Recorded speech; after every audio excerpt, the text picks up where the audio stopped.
Hi, Carol here, and welcome to my craft room. Okay, this is how it's going down today. I did four videos, and I put them into my iMac, my Mac, I don't know what you call it. I have an iPad, so I guess my Mac laptop. And I purchased the editing program, the Final Cut Pro, and I have the iMovie. So I thought surely with two of those I could put a video together. I did a 19-minute video, a 17-minute video, a 9-minute video, and another minute video, and I was going to combine them all and, you know, do all of the editing and this, that, and the other. I spent all day. It's a lot of work, this editing.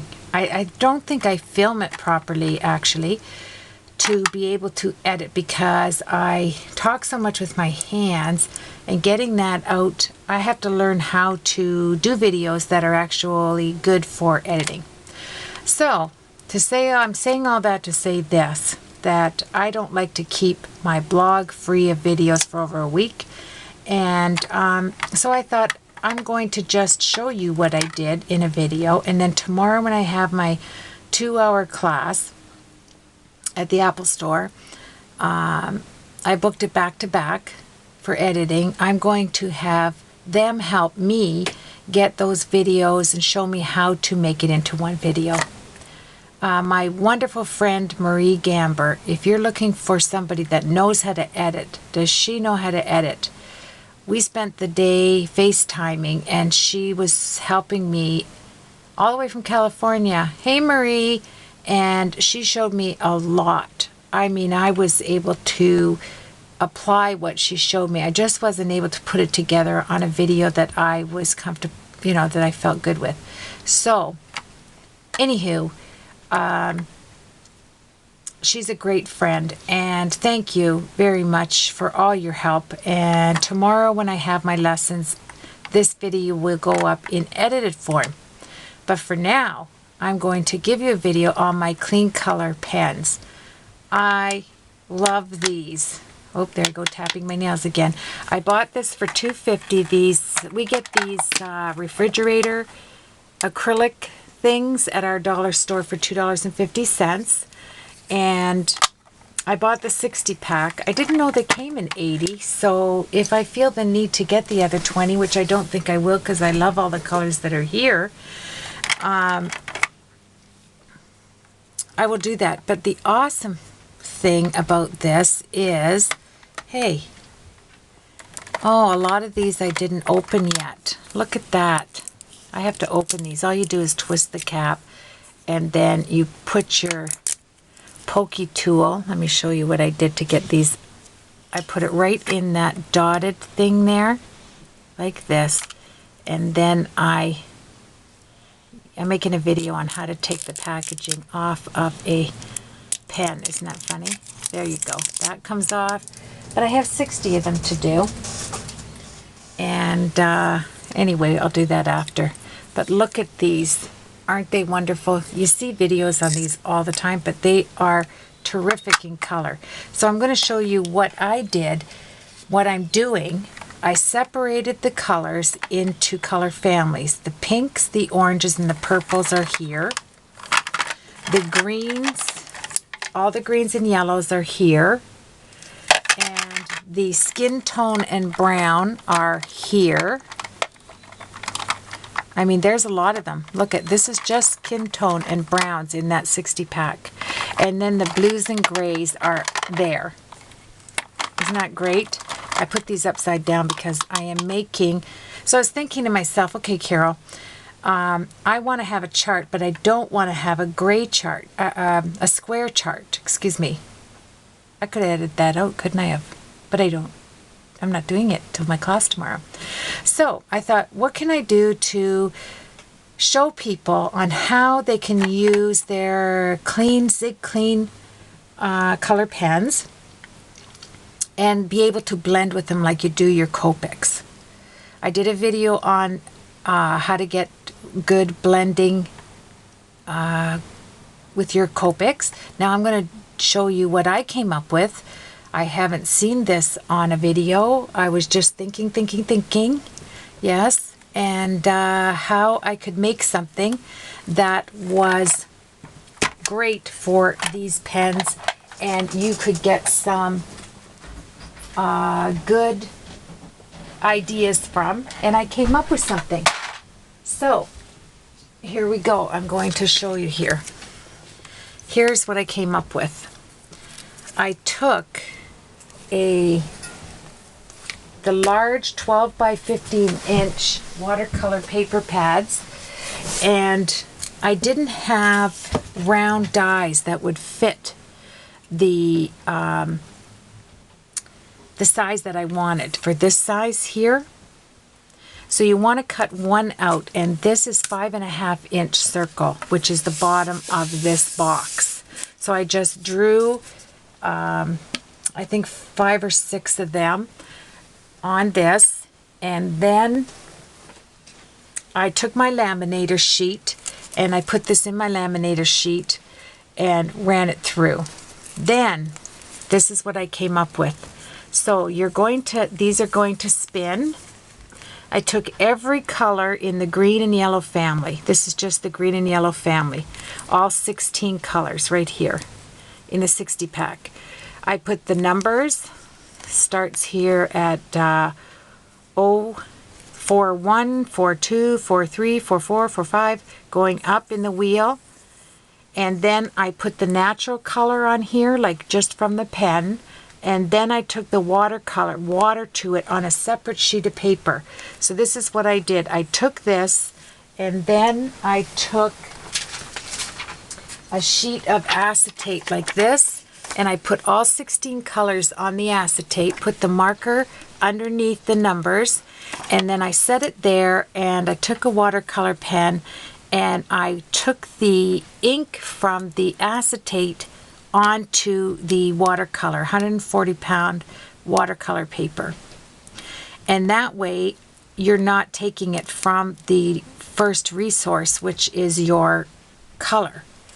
And what I wanted to come up with was a wheel that I could do 4 blends, or 4 blends, 3 blends, 2 blends, or it in itself. And this way I can turn this wheel. I'm going to do it with every color, every 16 colors, like orange or pink and reds and oranges, and the grays and the browns. They will all have their own wheel. So in those videos that I don't have edited, I showed you the reason why I have a back on this is I want to be able to turn it over if I want to use it as a paint palette. If I don't, I have this. Now, let me show you how I got this, what I thought of. I took my watercolor paper and I drew a circle with that container, and I cut it out. Then I took this size of my largest nestability die and I cut the center out. Okay, so I have one here.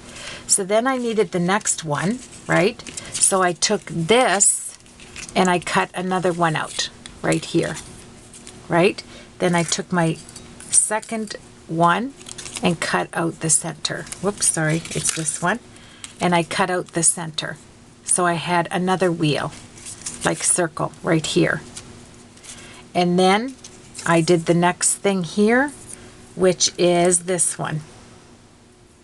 Whoops, sorry. I cut, where are we here? I'm missing one. But anyway, I did this size, and then I took the center out, and then I used the center for my middle. So that's how it went right there. And so I have this one and this one. So there you have it. I have these. Now, what do I do next? I will show you.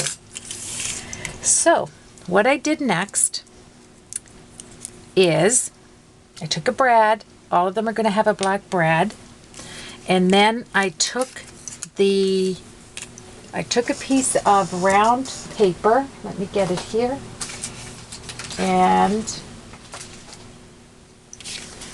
Okay, so then I had to section it into 16ths, as you can see here.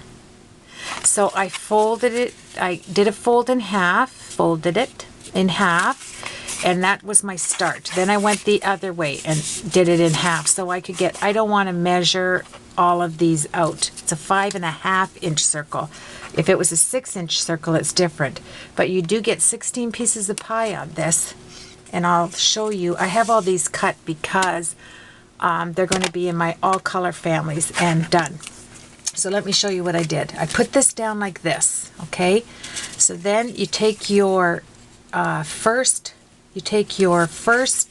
large circle, you put it over your pie that you did this. Let me see. I used the Tim Holtz ruler, and then I X'd off with a pencil. I put a pencil mark here, and I've already folded this, right? I did a pencil mark there, and then I just went from here to here, and then I took this and I matched up the two lines to get this one and this one, and then I just started to measure. They are exactly an inch. These are exactly an inch. Each one of them is an inch across. So then you're just going like this. You're just here, and then you're moving it an inch, and you're drawing 16, 8 on, it'll end up 16 pieces. See, 1, 2, 3. I put the numbers there. See that there? I don't know if you can see all of that. So I divided that up. And why did I do it on this? I will show you. There goes my ruler. Okay, I would edit that out if I could edit. Now, let's see. So I took this. I put it down like this, and I took some of my surgical tape on the spool. I also buy them 6 to a package on the internet, but I had them put away. So you can use anything you want, but that's what I used. It's right here. And I taped it down with the surgical tape because it's not that sticky. And then put it down like this, and start with your ruler. And you already have the lines drawn here, so you're going to draw them on your let me grab a pencil here. You're going to draw them here because your ruler is set on the ones you already have drawn on the inside circle. So you're just going to go like this. Place your ruler on each one of your markings, and this is your guide right here. Okay? So then once you have these down there, you can leave this on here like that and put it, you can do it this way too. Let me give you the fast way. You could do it like this and like this. But I like to see where it ends. Like, you know what I mean? I like to see, I don't like holding this just on that little marking. So I did them separate. I do this one, then I take this off, and then, sorry, I do this one, put this as your guide, then put this down, hold it, take your surgical tape, or whatever tape, put it down in one of those, like that, and then draw these in on this one. So you're just taking your ruler, like this, and going on this guide, on your pie guide. I will call it the pie guide. And then you take that up and you put your next one down. Sorry. You want to have these in there so you know it's straight. So set that there, and then lift these two up, and then put your surgical tape or whatever tape you have down and draw these in here. And then all you have left is your middle piece right here. You put that in the middle, and then you just draw the circles once you have that placed properly on your lines that you have previously drawn, and they are even. Now, Carol, what do you do then? So then start your coloring. So you're going to take your markers, the greens, right here. And on here, right here, it has the number 048 emerald green. So I just took my marker like this and I put the color on half of that pie space that I have for that. And you can see 053 and it's yellow green. And then I did the water brushing like I showed you off of the acetate, off of this acetate. Don't pull it from the color here or you lose your natural color, right? So then once I had all of this done, and I did the exact same thing on this wheel, except for I didn't put the number sign or the name because I can see it right there. But I do want to match up the numbers, right? And then I colored in the next one. And once this is done, it's over and you have a nice color wheel. Then on this one, I put the direct colors in the center like this, okay? And to get this to put a brad in with the holes, you are going to place these in a piece of laminate and use your laminator. I didn't use my Mink, I used my laminator, and it is the Scotch TL901 laminator. It gets super hot and it runs it through beautifully. And so you just put all of your, once you get all of these colored, all of these are colored, right? You have the color on them. You place them in your laminate sheet here and somewhere. There we go. So you want to place them in here to get laminated, like so. There you go. You run that through your laminator. When it comes out, look at this. You have all of this laminate on the center all the way around and you just cut it and it slides like butter. It's wonderful. I'm going to do these tonight. I'll have these all finished. Now, once you have it laminated and you have it cut out, you just put them together, and I took the small one as my guide for the center hole, right? Because I can see where they all come together in the markings. And so I took my 1/8 inch crocodile and I cut it dead in the center. So then you can't use this anymore because you can't fit it into these. So I took my big crocodile thing, the big shot, or the big, whatever they call this thing. And I did the 1/8, and I took this and I marked it right like that, and then I punched it. And then I let go of that one, and I took this one and put it in there and did another hole as my guide. Then I took this one and put it in the center of this one, popped a hole, and then you add them all together like this, and you have your green and yellow family beautifully placed on a laminate card. This is my laminate base that I made. That's going on the bottom to make it sturdy for my wheel, and I love it. I would have edited that out too.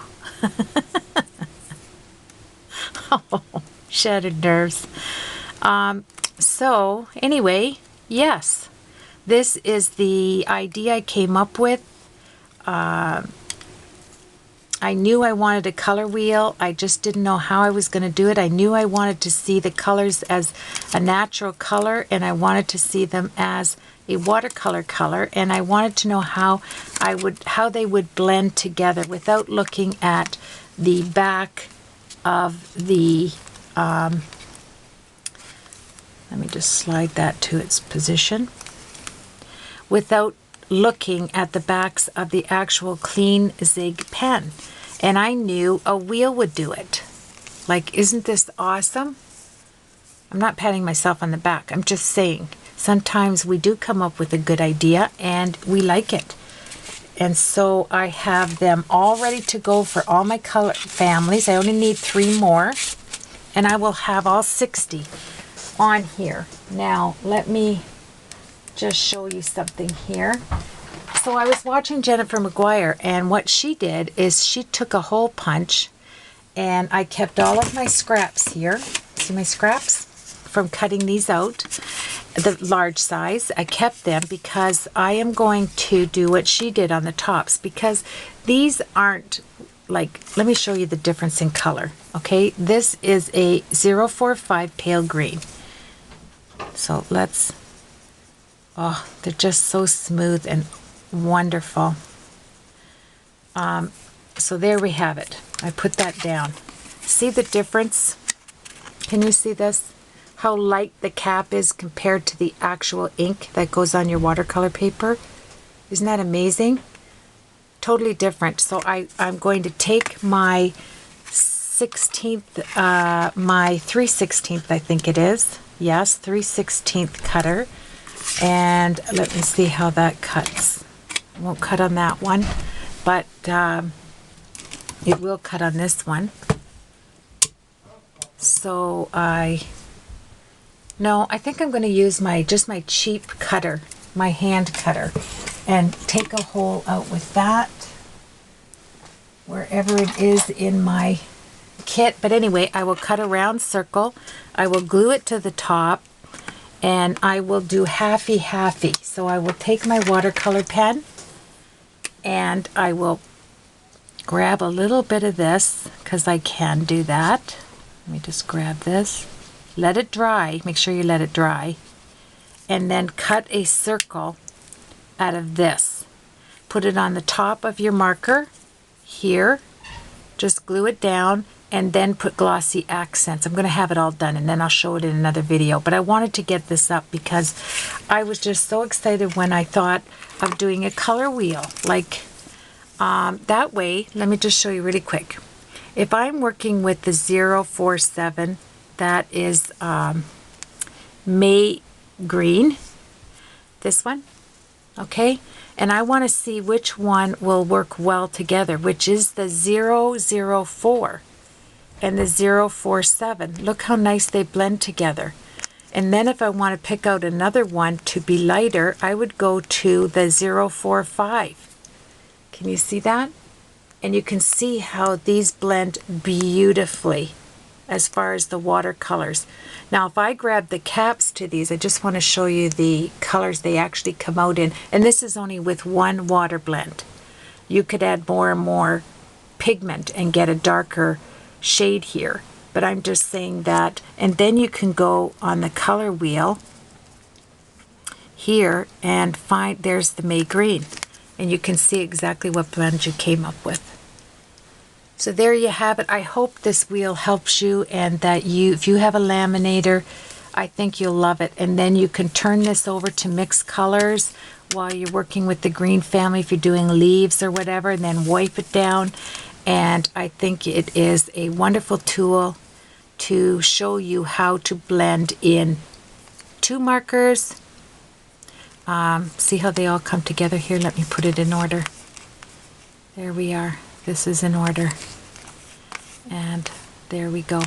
So you can have it in two colors, or you can have it in thirds, like 3-color blend, or you can do a 4-color blend. But I think pretty much we stick to a 3-color blend, and I think it will come out lovely. So if you have any questions, just email me, and I will do up a video on my other charts that I'm just going to slide in the side, and that way I know how I'm going to blend out a 2, 3, and 4-tone blend. Okay, so have yourself a blessed day, and thank you for letting me share that with you. And I will get the tops done in the same manner, with half the natural color and half the blend, and put them on here, and then I'll top them with glossy accents like Jennifer showed. And she had a beautiful square chart, but I know I do most of my coloring. I do use the large. See how large these are? Let me just show you. Here's the Tim Holtz one in the Distress Inks, and I laminate it. I do one in the natural color stamp and one beside it, so that if I want to blend another color in there to match it, I have it right next door. And it's on the laminate, so I can take a watercolor brush and do it right beside the color. But this is large, and you have to store these, right? It's a large sheet. And,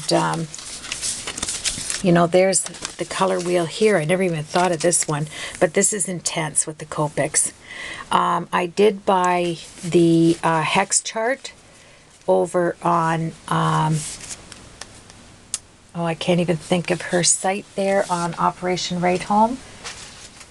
It's getting late. I did her hex chart, and I think that's going to come in handy when I get all the Copics on that chart, and then I'll laminate it and have it here so that you can look at the actual color and not be going by the number system. I think that'll help a lot of people out. And Sandy, yes, sorry Sandy. So anyway, here's my idea, is a color wheel to do your blends. And thank you so much for joining me. Have a blessed night.